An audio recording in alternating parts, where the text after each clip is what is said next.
નમસ્કાર મિત્રો, સ્વાગત છે આપ સર્વ વિદ્યાર્થી મિત્રોનું તમારી પોતાની યુટ્યુબ ચેનલ પર। આજે આપણે નિબંધ લેખન 15મી ઓગસ્ટ જેનું આપણે સંપૂર્ણ સોલ્યુશન આ વિડીયોની અંદર જોશું। આપણી આ ચેનલ પર બીજા નિબંધના સોલ્યુશનના વિડીયોની લિંક પણ તમને નીચે ડિસ્ક્રિપ્શન બોક્સમાં આપેલ છે। જો વિદ્યાર્થી મિત્રો તમે અમારા વોટ્સઅપ ગ્રુપની અંદર જોડાવા ઈચ્છતા હોય તો અમારા વોટ્સઅપ ગ્રુપની લિંક પણ તમને નીચે ડિસ્ક્રિપ્શન બોક્સમાં આપેલ છે, જેની મદદથી તમે અમારા વોટ્સઅપ ગ્રુપની અંદર જોડાઈ શકશો અને જેમાં તમને તમામ સોલ્યુશન પણ મળી રહેશે। તો ચાલો આપણે જોઈએ નિબંધ લેખનનું સોલ્યુશન। આપણું ભારત 200 વર્ષ સુધી બ્રિટિશ શાસન હેઠળ હતું। 15મી ઓગસ્ટ 1947ના રોજ આપણો દેશ બ્રિટિશ શાસનમાંથી મુક્ત થઈને સ્વતંત્ર રાષ્ટ્ર બન્યો। 14મી અને 15મી મધ્યરાત્રિએ અનેક વિદ્રોહ પછી ભારતને આઝાદી મળી હતી। આપણને આઝાદી મળ્યાના આ વર્ષ 75 વર્ષ પૂર્ણ થયા। તો ચાલો આજે આપણે સ્વતંત્રતા દિવસ વિશે એટલે કે 15મી ઓગસ્ટ નિબંધ લેખન કરીએ। लड़े वो वीर जवानों की तरह, ठंडा खून भी फौलाद हुआ, मरते मरते भी कई मार गिराए, तभी तो देश आजाद हुआ।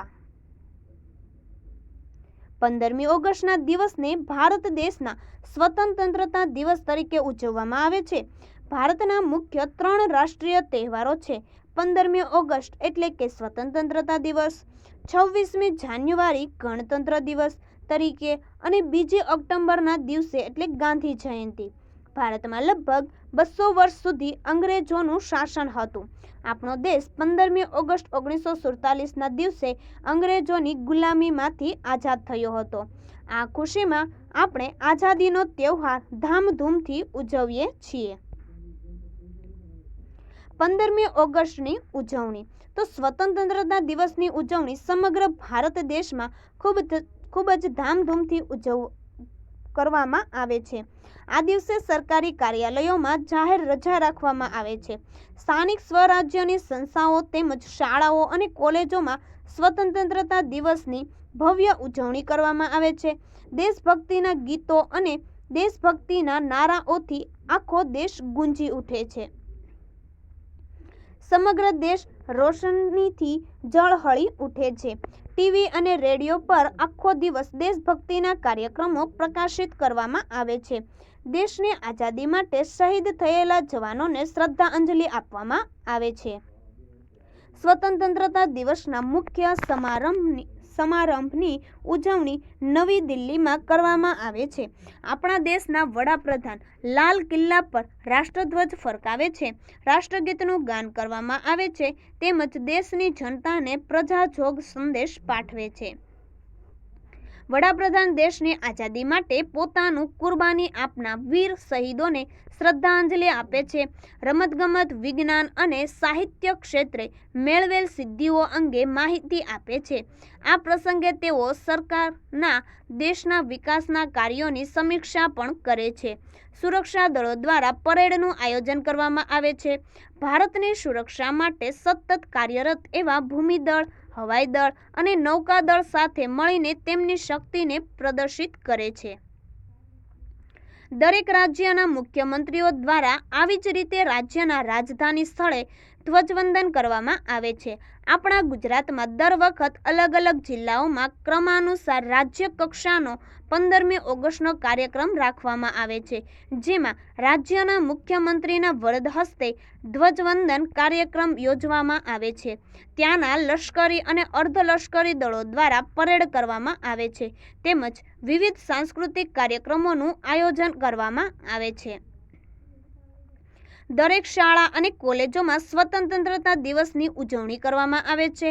વહેલી સવારે ઢોલ નગારા સાથે પ્રભાત ફેરી કાઢવામાં આવે છે।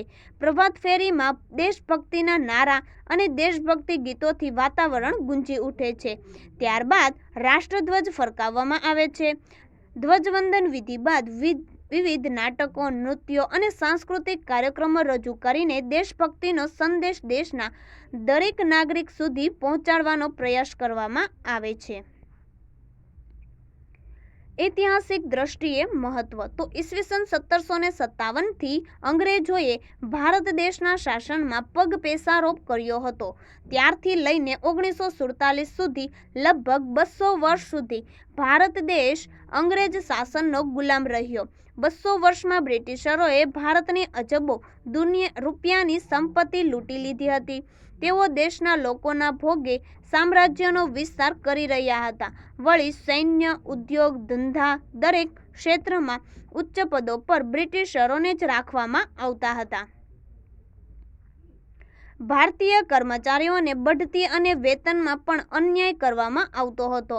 આ અન્યાયના લીધે ભારતની પ્રજામાં બ્રિટિશરો વિરુદ્ધ લડત ચલાવવાની ફરજ પડી. 1857માં લશ્કરમાં આ લડત ઉગ્ર બની. આ પહેલા ભારતના દરેક દેશી રજવાડાઓના રાજાઓ અંગ્રેજો વિરુદ્ધ અલગ અલગ લડત કરતા રહ્યા હતા. પરંતુ 1857ના સંગ્રામ બાદ બધા જ લોકો એક સાથે મળીને લડત ચલાવી 1942માં મહાત્મા ગાંધીના નેતૃત્વ હેઠળ અંગ્રેજો ભારત છોડોના નારા સાથે હિંદ છોડો ચળવળની શરૂઆત થઈ. ઠેર ઠેર બ્રિટિશ શાસન વિરુદ્ધ પ્રદર્શનો થયા. સ્વદેશી વસ્તુઓના ઉપયોગને પ્રાધાન્ય આપવામાં આવ્યું. વિદેશી ચીજવસ્તુઓનો બહિષ્કાર થવા લાગ્યો. ભારતના મોટાભાગના વિસ્તારોમાં અહિંસક આંદોલનો થયા તો કેટલાક વિસ્તારોમાં પ્રજાનો રોષ ઉગ્ર બનતા અંગ્રેજોને ભારત છોડવાની ફરજ પડી હતી. ભારતને અંગ્રેજોની ગુલામીમાંથી આઝાદ કરાવવા મહાત્મા ગાંધી, સરદાર વલ્લભભાઈ પટેલ, જવાહરલાલ નહેરુ, લાલા લજપતરાય, સુભાષચંદ્ર બોઝ, વીર ભગતસિંહ, ચંદ્રશેખર આઝાદ, મદનલાલ ઠીંગરા, લોકમાન્ય તિલક અને રાણી લક્ષ્મીબાઈ જેવા અનેક વીરોએ દેશની આઝાદી માટે અંગ્રેજો વિરુદ્ધ લડત ચલાવી. અનેક નામી અનામી વીરો શહીદ થયા.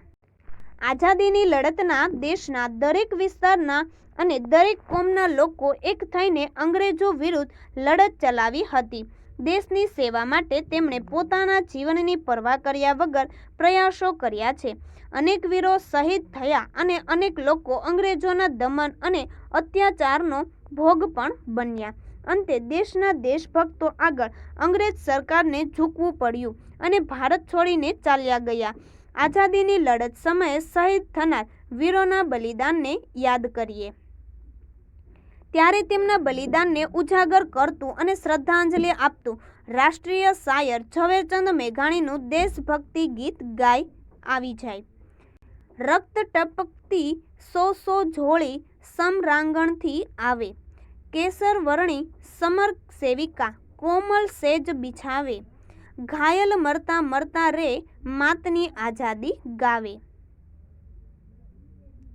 ઉપસંહાર જોઈએ કે દેશને ગુલામીમાંથી મુક્ત કરાવવા અનેક શહીદોને બલિદાનો આપ્યા છે.